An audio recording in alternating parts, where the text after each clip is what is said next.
কোরআন প্রেমিক, নবী প্রেমিক, তাওহীদি মুসলমান ভাই ও বন্ধুগণ, পর্দার অন্তরালে অবস্থানরত আমার সম্মানিত মা ও বোনেরা, আল্লাহ পাক রব্বুল আলামিন অশেষ শুকরিয়া যে আল্লাহ রব্বুল আলামিন আমাদেরকে আল্লাহর দ্বীনের কথা বলা এবং শোনার জন্য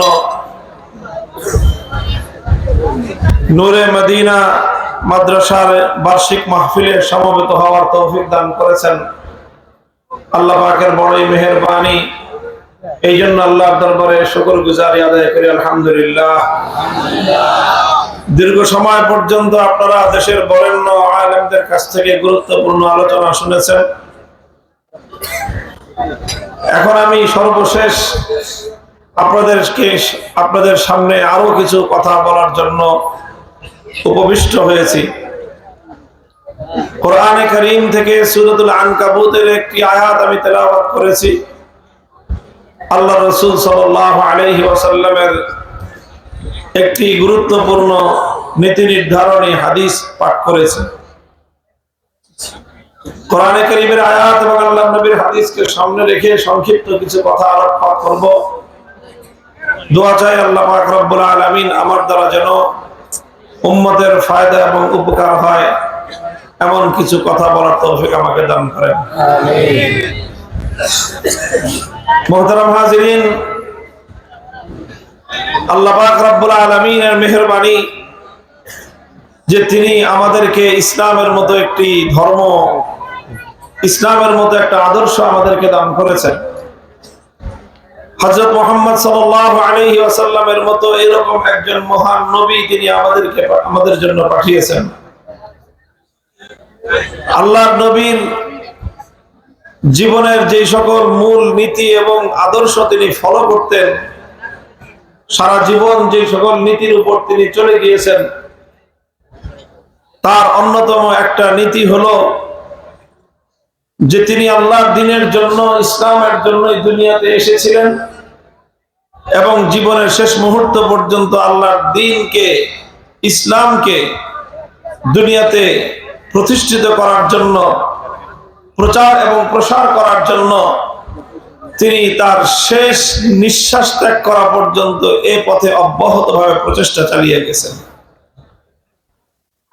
আমাদের জন্য আল্লাহর নবীর জীবনে রয়েছে সর্বোত্তম আদর্শ। কাজেই আমাদেরও দায়িত্ব এবং কর্তব্য হলো আমাদের নবীর জীবন যেই পথে কেটেছে, আমরা উম্মতি হিসেবে আমরাও আমাদের জীবনকে আমাদের নবীর দেখানো পথেই ইনশাআল্লাহ পরিচালিত করব। আমাদের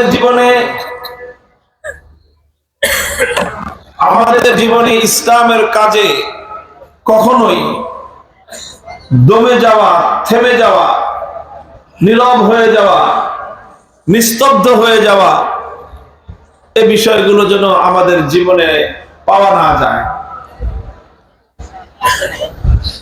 রাসূল আকরাম সাল্লাল্লাহু আলাইহি ওয়াসাল্লাম মুমিনের বৈশিষ্ট্য সম্পর্কে বর্ণনা করেছে যে যারা ঈমানদার হবে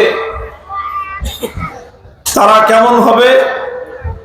লা ইয়াশবাল মুমিনু মিন খাইরিন হাত্তা ইয়াকুনা মুনতাহাহুল জান্নাহ, যে মুমিন ভালো কাজ করতে করতে, কল্যাণের কাজ করতে করতে, দ্বীনের কাজ করতে করতে কোনোদিন সে তৃপ্ত হবে না। কোনোদিন তার এরকম মনোভাব সৃষ্টি হবে না যে বাস যথেষ্ট হয়েছে, আর দরকার নাই।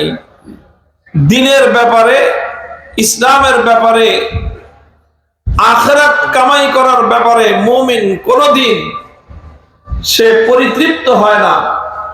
হাত্তা ইয়াকুনা মুনতাহাহুল জান্নাহ, বরং সে আরো বেশি চাইবে, আরো বেশি চাইবে, চাইতে থাকবে, চাইতে থাকবে, যতক্ষণ পর্যন্ত সে খোদার জান্নাত পর্যন্ত না পৌঁছবে ততক্ষণ পর্যন্ত মুমিন ব্যক্তির চলা কোনোদিন থেমে যাবে না।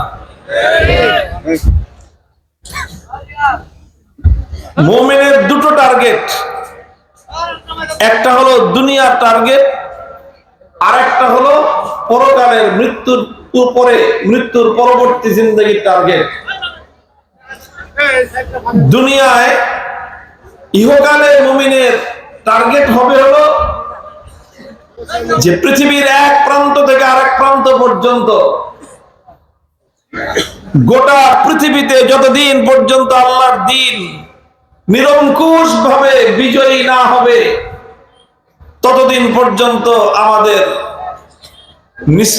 ততদিন পর্যন্ত আমাদের বিশ্রাম নাই, ততদিন পর্যন্ত আমরা পথ চলতেই থাকবো ইনশাআল্লাহ। এটা হলো মুমিনের সম্মিলিত আমাদের সকলের দুনিয়াতে ইহকালে আমাদের লক্ষ্য বস্তু, আমাদের টার্গেট হলো এই। কি বলেন? ইনশাআল্লাহ দুনিয়ার একটা একটা ঘরে আমরা আল্লাহর দ্বীনকে বিজয়ী রূপে প্রবেশ করাবো ইনশাআল্লাহ।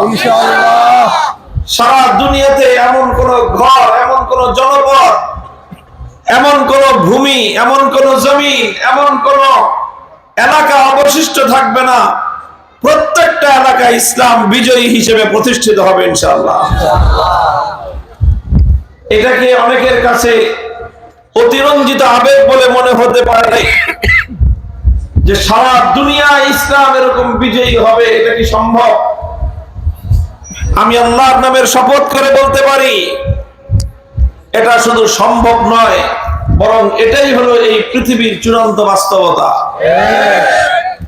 হযরত রাসূল আকরাম সাল্লাল্লাহু আলাইহি ওয়াসাল্লাম ইরশাদ করেছেন, লা ইয়াবকা আলা যাহরিল আরদি বাইতু মাদারিন ওয়ালা ওয়াবার ইল্লা আদখালাহু আল্লাহুল ইসলাম ইম্মা বিইজ্জি আজিজিন ওয়া ইম্মা বিদুল্লি দালিল।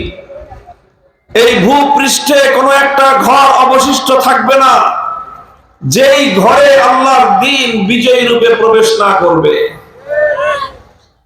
চাই সেটা শহর অঞ্চলের আকাশ ছোঁয়া অট্টালিকা হোক, অথবা চাই সেটা কোন পল্লী অঞ্চলের ভাঙ্গা কুড়ে ঘর হোক, চাই সেটা কোন বেদুইন পল্লী, বেদুইন এলাকার মরুভূমির তাঁবুর ঘর হোক, অথবা চাই সেটা কোন বেদে সম্প্রদায়ের নৌকার ছাউনি হোক, প্রত্যেকটা ঘরের মধ্যে ইসলাম প্রবেশ করবে। হয় অনেকে স্বাচ্ছন্দ্যে আনন্দে ইসলামকে গ্রহণ করবে, যারা ইসলামকে পছন্দ করবে না তাদেরকে লাঞ্ছিত করে, পরাজিত করে, অপদস্থ করে প্রতি ইঞ্চি মাটিতে আল্লাহর দ্বীন বিজয়ী হবে ইনশাআল্লাহ। দুনিয়ার এক ইঞ্চি মাটি অবশিষ্ট থাকবে না, সারা দুনিয়ায় আল্লাহর দ্বীন বিজয়ী হবে ইনশাআল্লাহ। আমার এই কথা, এই বক্তব্য, এটা এতটাই সত্য, এতটাই বাস্তব।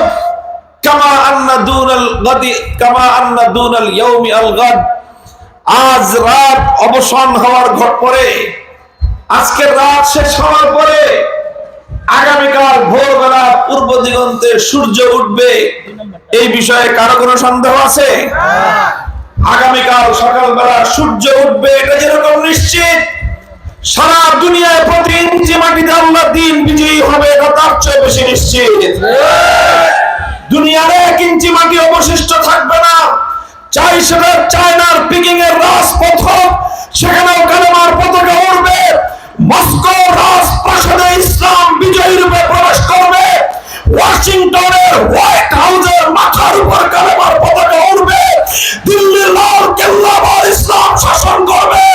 ইসলামের অগ্রযাত্রা রুখে দেওয়ার শব্দ পৃথিবীর কোন শক্তির হবে না।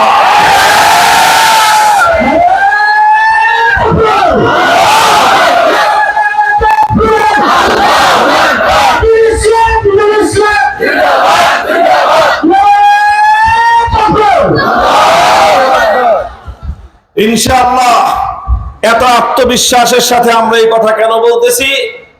কারণ আমরা বিশ্বাস করি, আমরা মনে করি আমার পায়ের নিচ থেকে মাটি সব সরে যেতে পারে, আমার মাথার উপর আসমান আছে, এটা ভেঙে পড়তে পারে, পৃথিবীর সমস্ত পাহাড়গুলো ধুলোর মতো উঠতে পারে, পৃথিবীর সমস্ত সমুদ্রের পানিগুলো শুকিয়ে যেতে পারে, কিন্তু আমার নবী মুহাম্মদ আরবি সাল্লাল্লাহু আলাইহি ওয়াসাল্লামের দুই ঠোঁটের মধ্য দিয়ে উচ্চারিত কোনো কথা মিথ্যা হতে পারে না। এটা সেই নবীর ভবিষ্যৎবাণী, এটা সেই নবীর ভবিষ্যৎবাণী।